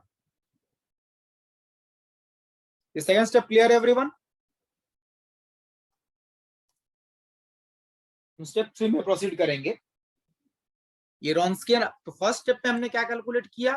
First step में हमने y1 y2 कैलकुलेट किया। सेकंड स्टेप में y1 y2 के हेल्प से रॉन्स्कियन कैलकुलेट किया। थर्ड स्टेप में क्या करेंगे? ये जो y1 y2 एंड रॉन्स्कियन कैलकुलेट किया, इनके हेल्प से हम ग्रीन्स फंक्शन कैलकुलेट करेंगे। उसका भी एक पर्टिकुलर फॉर्मूला होता है। तो इस मेथड का फायदा यह है, इसमें सारे पर्टिकुलर फॉर्मूलेज है, जस्ट फॉर्मूलेज में पुट करना है वैल्यू। ठीक है, इसमें का फायदा ये, आपको कोई कंटिन्यूटी डिसकंटिन्यूटी चेक करने का जरूरत नहीं है। कुछ पर्टिकुलर फॉर्मूलेज है, उसको यूज करना है। जैसे कि थर्ड स्टेप देखिए क्या लिखा गया है।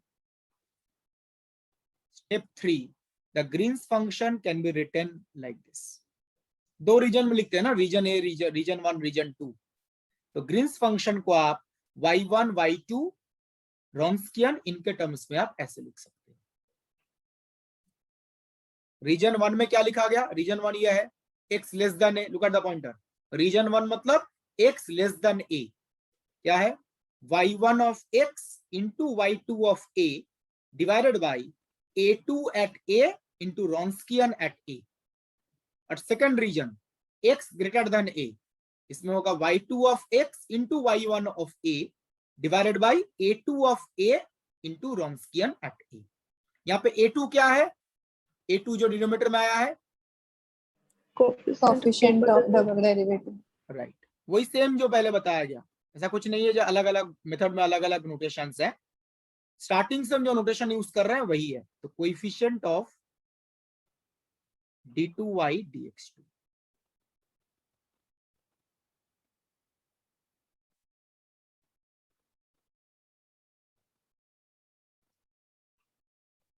ठीक है, जैसे मैंने बोला एक पर्टिकुलर फॉर्म होते हैं, ये फॉर्मूला है, ये फॉर्म आपको ये फिक्स्ड है। कोई भी क्वेश्चन आप यूज कर सकते हो, ये यूज करके डायरेक्ट आपको क्या पता चल जाएगा? ग्रीन्स फंक्शन पता चल जाएगा। तो इसको यूज करते हैं। मैं आगे प्रोसीड कर रहा हूं।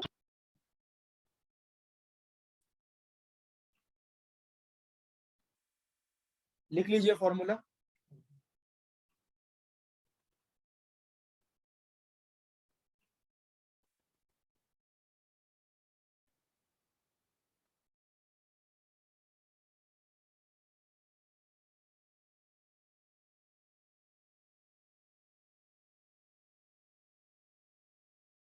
मैं आगे प्रोसीड कर रहा हूं।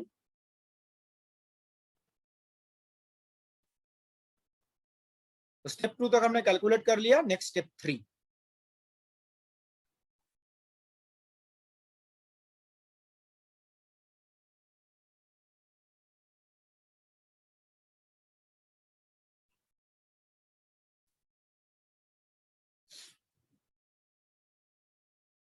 So Green's function, which is a function of x and a, is equal to,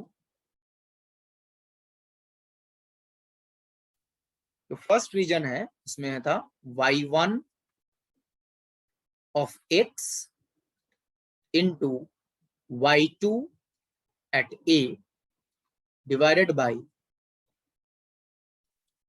a2 at a into Wronskian at x equal to a। ये फर्स्ट रीजन के लिए था।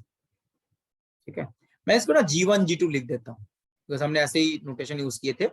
g1 मतलब फर्स्ट रीजन में जो ग्रीन्स फंक्शन है, तो अपने हिसाब से आप लिख सकते हैं। ये आ जाएगा y1 कितना था? c2x, c2x ही था। हाँ, y2 था, y1 था c2x, और y2 कितना था?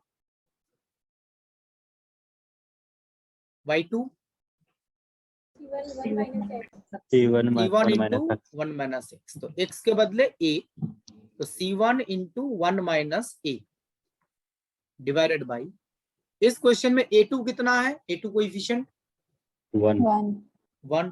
सेकंड और d2y ds2 कोएफिशिएंट देखिए 1 है। और रॉन्स्कियन कितना आया? Minus C1 C2। Minus c1 c2। तो अगर आप कैलकुलेट करो तो देखिए आ जाएगा x इंटू 1, एक माइनस साइन भी, तो x इंटू a माइनस 1, ये फर्स्ट रीजन के लिए।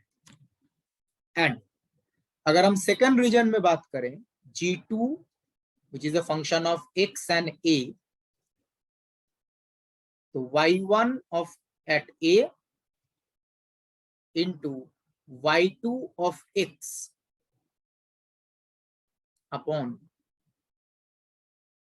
a2, तो 1 ही है इस क्वेश्चन में, at x equal to a into Wronskian at x equal to a। तो y1 at a आ जाएगा c1a, y2 आ जाएगा, y2 x है तो ये आ जाएगा c1, सॉरी मैंने गलत लिखा, c2 into c1 into 1 minus x, in the denominator a2 is 1 और रॉन्स्कियन आ गया माइनस c1 c2। तो ऊपर नीचे आते हैं, c1 c2 वाला पार्ट कैंसिल करेगा, नीचे माइनस भी है, तो यह जाएगा a into x minus 1। This are the Green's function in 2 different regions. ठीक है, तो इस क्वेश्चन में a के बदले क्या है, जिसको हम a लिख रहे हैं, a के बदले क्वेश्चन में क्या था, x dash. x dash. तो final answer Green's function which is a function of x and x dash, a के बदले x डैश है, is equal to x into a minus 1, a के बदले x dash, for the first region. First region मतलब x less than a,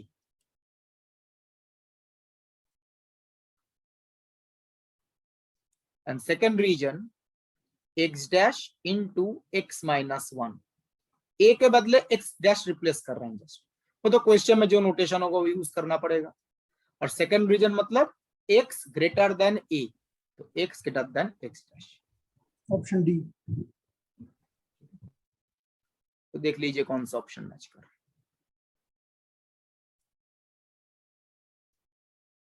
this is the final answer. ये पूछा गया था ग्रीन्स फंक्शन कैलकुलेट करो।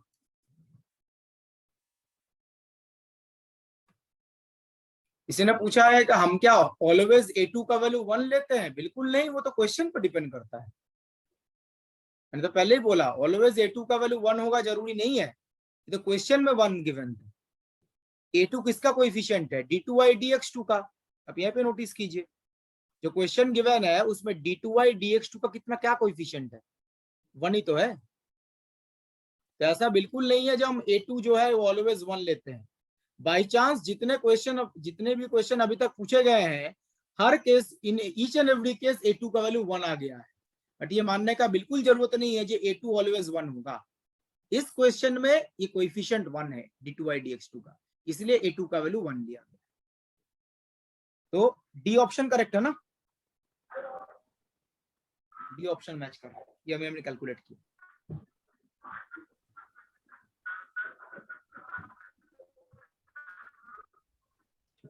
सर रॉन्स्कियन वाले में तो फिर हम लोगों को सर ये जो आपका रीजन है इसका भी बहुत ज्यादा ध्यान नहीं देना पड़ेगा। रीजन का ध्यान देना पड़ेगा मतलब सर रीजन मतलब 1, सर, हाँ सर रीजन 1 रीजन 2 में सर जो आंसर आ रहा है वो तो एज इट इज अपनी ही रीजन में आ रहा है।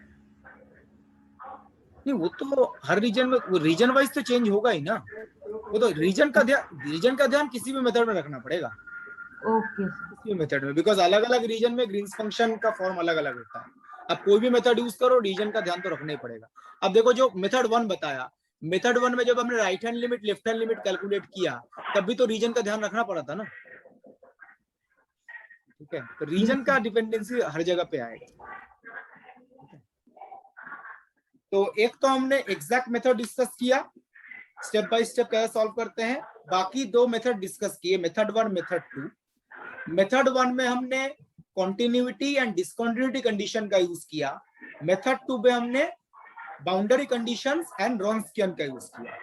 कोई भी क्वेश्चन है एग्जामिनेशन में, इन तीनों में से किसी भी मेथड से आप सॉल्व कर सकते हो जो आपको आसान लगे। सिंस 4 ऑप्शन गिवन है, तो मुझे लगता है मेथड 1 या मेथड 2 जो बताया गया उनमें से कोई एक यूज करेंगे, थोड़ा जल्दी क्वेश्चन सॉल्व हो जाएगा। जो एग्जैक्ट मेथड है उसमें आंसर तो आएगा बट काफी लेंथी टेक्निक हो जाएगा। ठीक है, तो ग्रीन्स फंक्शन तो यही तक था। नेक्स्ट क्लास में हम लोग पहले एक क्वेश्चन और डिस्कस करेंगे ग्रीन्स फंक्शन से, जो लास्ट नवंबर में जो नेट एग्जामिनेशन हुआ था उसमें पूछा गया था। ठीक है, वो क्वेश्चन डिस्कस करेंगे, उसके बाद नेक्स्ट टॉपिक डिस्कस करेंगे। ठीक है सर मेथड 2 को थोड़ा ऊपर से दोबारा बता दें।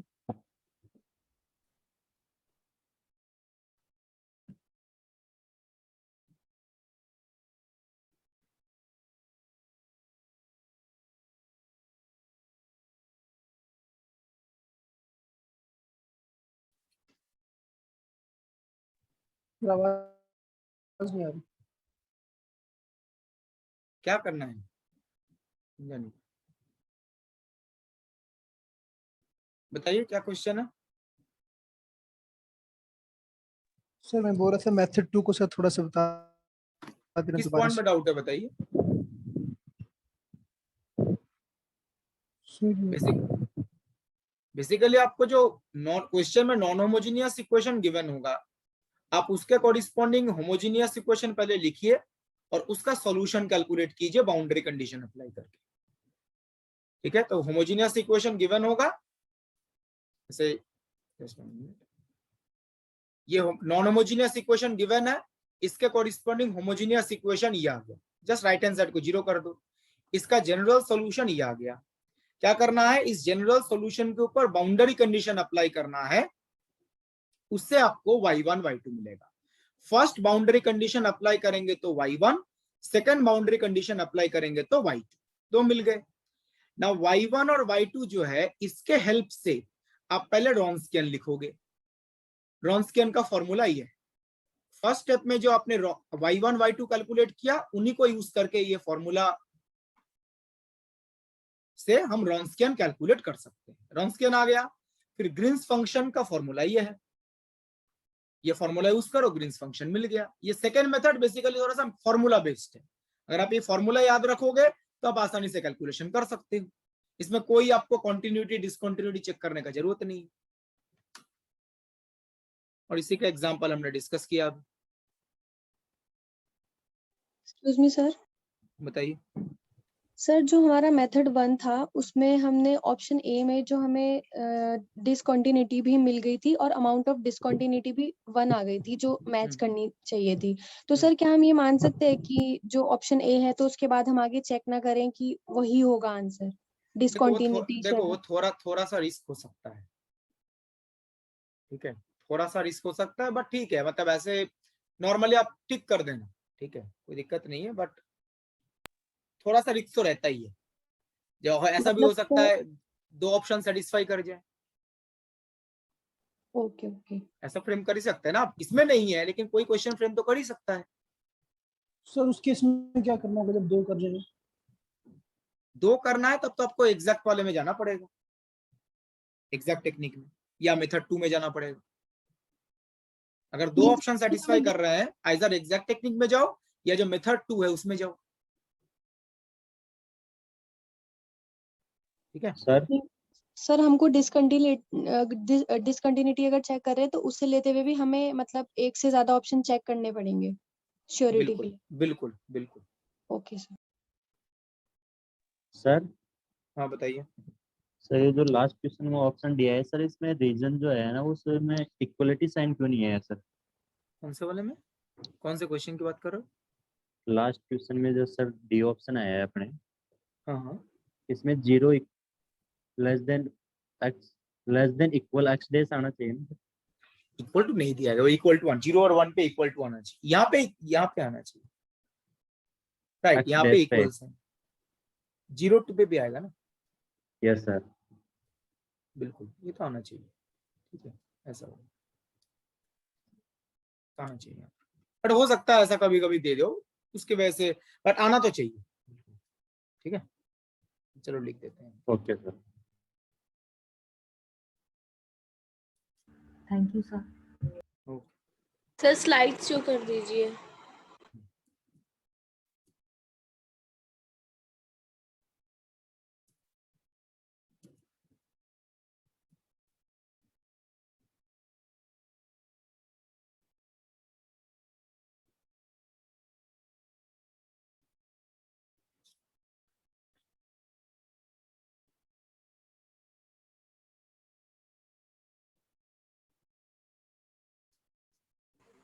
सर ग्रीन फंक्शन खत्म हो गया? हाँ हाँ, इतना sufficient net examination.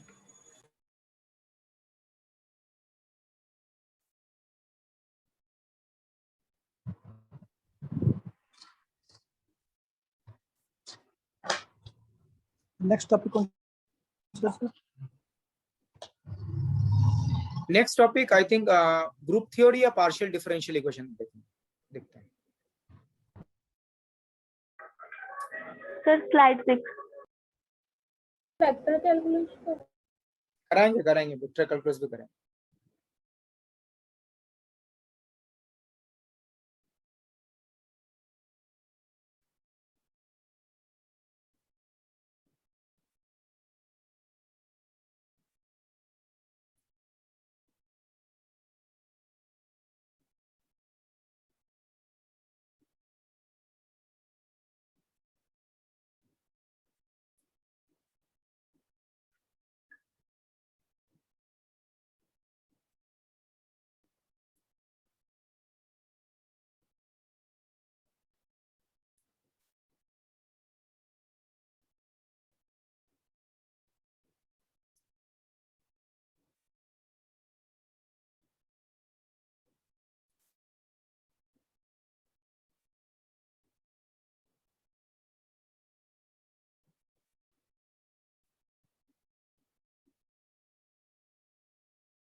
Sir boundary condition sir इस ग्रीन फंक्शन में तो सर मतलब किसी भी टाइप का दे सकते हैं, मतलब डेरिवेटिव टाइप का भी तो सर दे सकते हैं ना? हाँ बिल्कुल बिल्कुल, मतलब y पे भी हो सकता है, y डैश पे भी हो सकता है। ओके।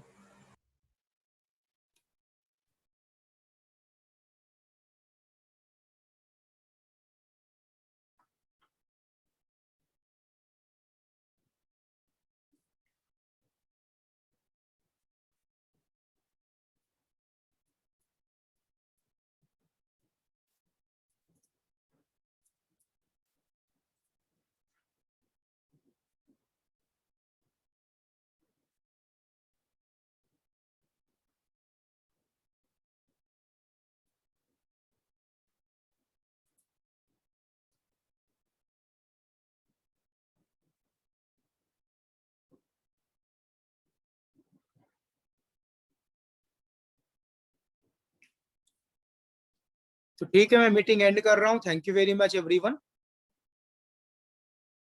Thank you sir.